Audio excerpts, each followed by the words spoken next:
So we finally have a Legendary Aquabreather added to Guild Wars 2 with the Visions of Eternity expansion. This means that you completionists can finally have legendary gear in every single slot. And also, for you PvE lovers out there, it's another one that you can get entirely in PvE, so there's no requirement to jump into World v World for a gifted battle, which I think is fantastic. So let's go over exactly how to get it as efficiently as possible.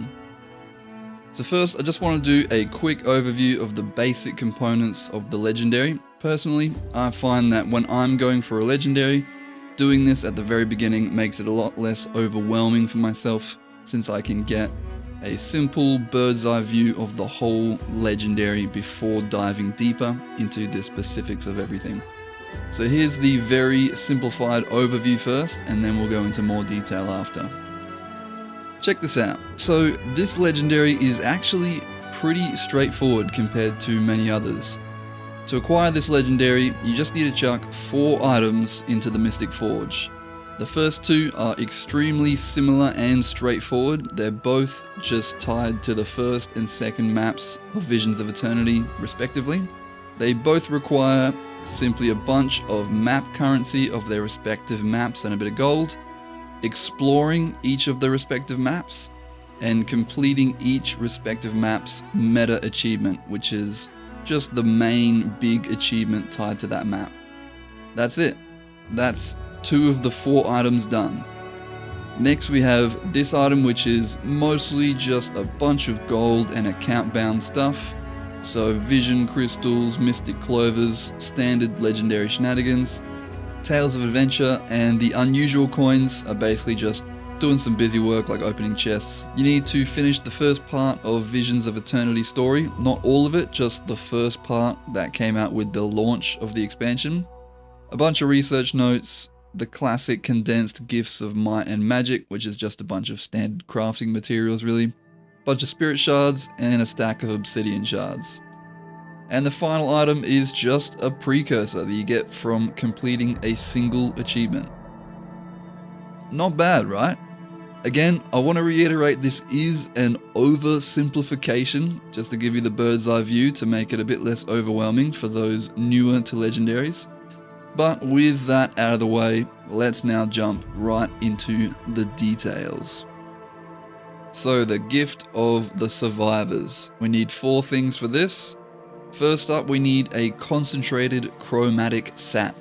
This item is purchased from the northernmost heart vendor in Shipwreck Strand for 300k karma, 250 gold, and 500 chromatic sap, which is a material specific to this map. You can get them from resource nodes once you have the resourcefulness mastery, some from completing the daily renown hearts, PvP and reward tracks. You can choose them from the Castora Hero's Choice chest that you get from both of the new meta events, as well as Aether location treasures and obscured chests. So the Aether location treasures are the little chests that you can find with the Aether location skimmer ability that you'll unlock pretty early in the expansion. Only the ones in Shipwreck Strand will give you the chromatic sap though. And the obscured chests are a new thing that you can farm in both Shipwreck Strand and Starlit Weald. They appear after finding and completing these magic mirror minigames scattered throughout the maps. You'll need the Secrets Unearthed mastery to begin seeing these mirrors. Once you complete a magic mirror, it'll spawn some of these obscured chests nearby, which can then be opened with ethereal key charges that you'll get from doing events and killing veteran rank or above enemies in the map. They'll collect just here in your buff bar, and they'll disappear when you leave the map. You'll need to complete the meta achievement for this map before you can purchase the concentrated chromatic sap. We'll be going over that meta achievement in just a moment. Next, we need the gift of Shipwreck Strand Exploration. So this one could not be more simple. You just need to fully explore the Shipwreck Strand map and you'll get this as a reward. The Survivor's Enchanted Compass. This is simply rewarded when you complete Shipwreck Strand Mastery, the main meta achievement of this map. So this is a big achievement made up of many smaller achievements. There are quite a few options, but you only have to complete 36 of the total 53 achievements. So you have a lot of leeway if there are some that you don't like. I won't go through all of them since they're mostly self-explanatory and you don't need to do them all. Just pin the meta achievement for easy access in-game and consult the wiki if you get stuck on any of them. We also need 500 Aether Rich Sap. So this is the currency specific to the Shipwreck Strand map. The Aether Rich Sap and Chromatic Sap can be converted into each other with no limit. You can just consume 1 Chromatic Sap for 5 Aether Rich Sap and convert 5 Aether Rich Sap into 1 Chromatic Sap at any Castoran Heart Vendor. So these are mainly from doing just events in Shipwreck Strand, as well as if you have the mastery you can get them from obscured chests as well, that I mentioned earlier.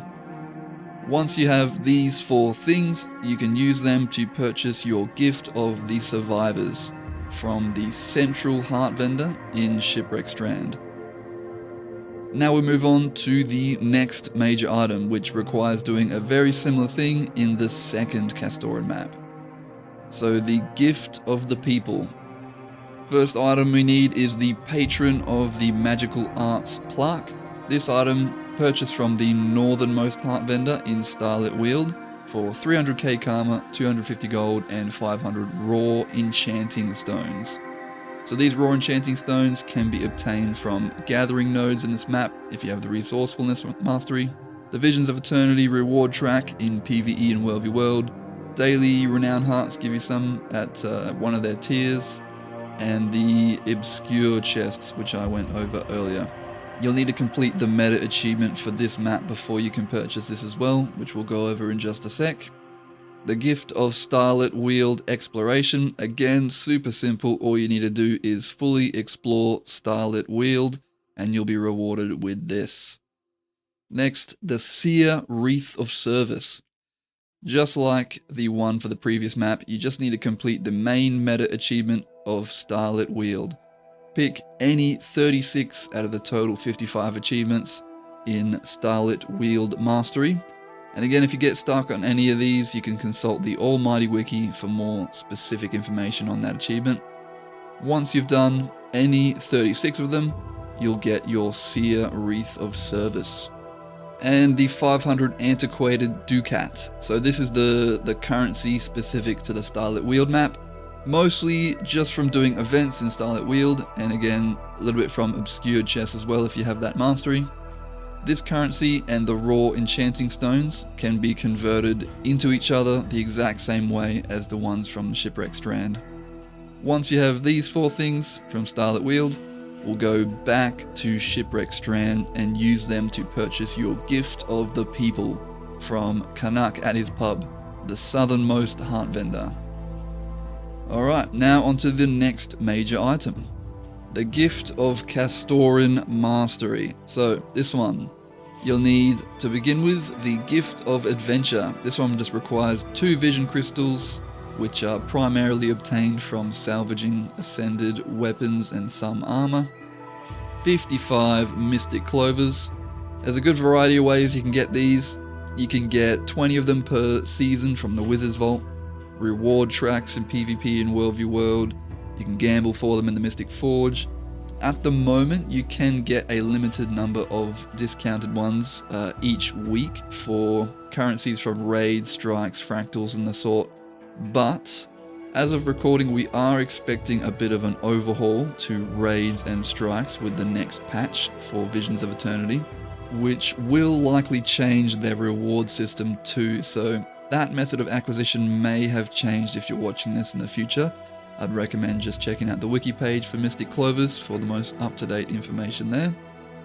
We need 100 Tales of Adventure. These are earned simply by completing story content from the End of Dragons expansion onwards, with subsequent replays of story giving you even more of these Tales of Adventure.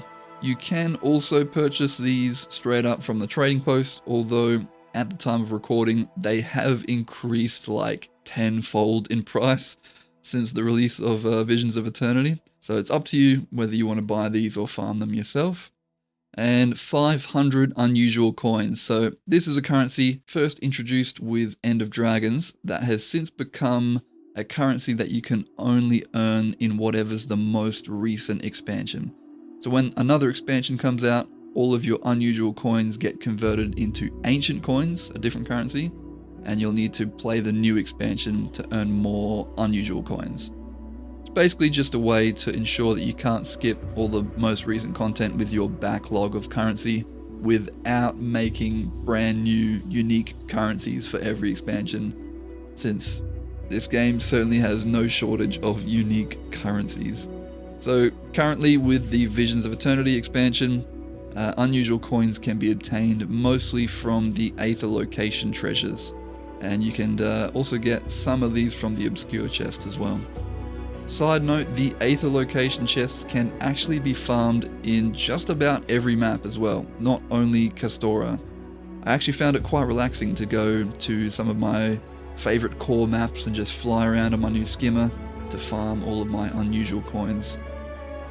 Once you have the required items, purchase your Gift of Adventure from any Castoran Heart vendor, and we'll move on to the Gift of the Seas. This one requires a Gift of the Tides, which you should already have by this point. It'll just get thrown at you when you complete the launch story of Visions of Eternity, which is just up to the Path of Divinity story step. Gifts of Research are Mystic Forged with 250 thermocatalytic reagents, just purchased with a bit of gold from most Master Craftsmen. 250 Exotic Essence of Luck. If you don't know, these can actually be crafted with the lower tiers of luck at an artificing station, and they can be crafted at level 0 artificer, so you don't even have to level up that crafting discipline. And 500 hydrocatalytic reagents. Yes, that's right, everyone's favorite, research notes.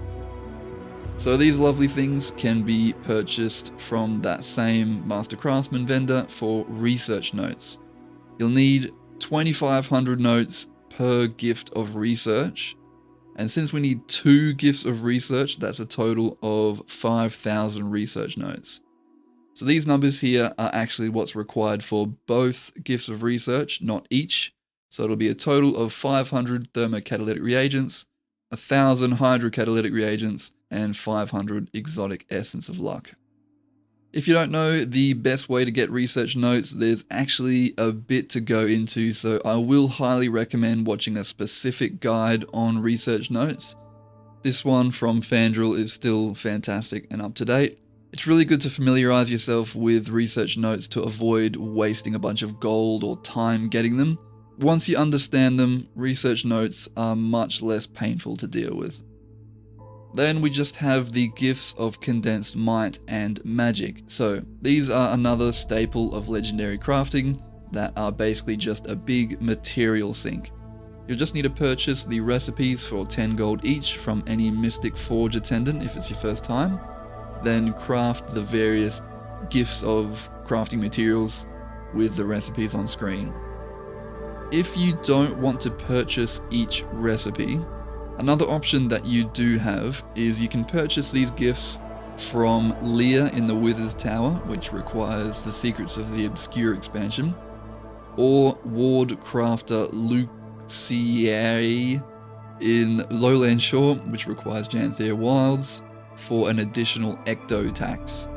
This is cheaper if you only intend to craft like one legendary pretty much ever, but this is a very common component in legendary crafting, so if you have any inclination that you may craft more legendaries in the future, buying the recipes once will be cheaper in the long run than paying that ecto tax for every gift every time.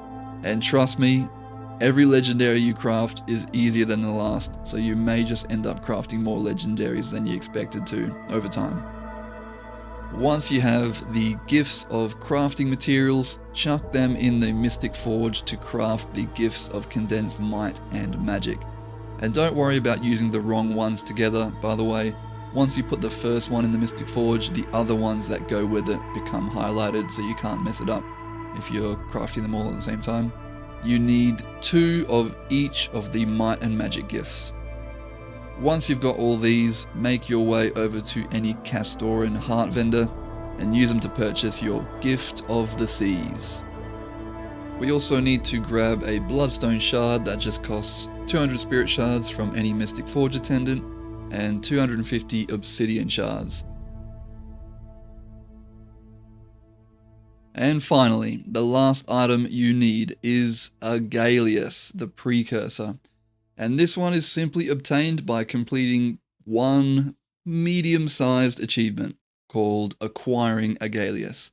This achievement is pretty straightforward. It has a nice little bit of lore in it as well that I think is best to experience firsthand yourself. So in the interest of keeping this video short and sweet, I won't do a step-by-step walkthrough for this achievement here, but definitely let me know if you want me to make a separate video guide for this achievement.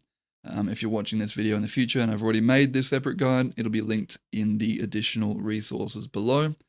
And also, don't forget the wiki. There's a walkthrough on the wiki for this achievement already, and you can just quickly find just about anything else you need to find any other information on that wiki as well. I'll have links for all of the relevant wiki pages and other resources in the description and the pinned comment below as well. Once you have your Gift of the Survivors, Gift of the People, Gift of Castoran Mastery, and your Precursor Agaleus, chuck them all into the Mystic Forge, and you'll get yourself your very own Selachimorpha. That's it. Good luck out there, gamers. Thank you very much for reaching the end of the video. Do all the YouTube stuff, and please let me know your thoughts on the video. I really appreciate any feedback that you guys give me. And that'll do it for me. See y'all in Castora.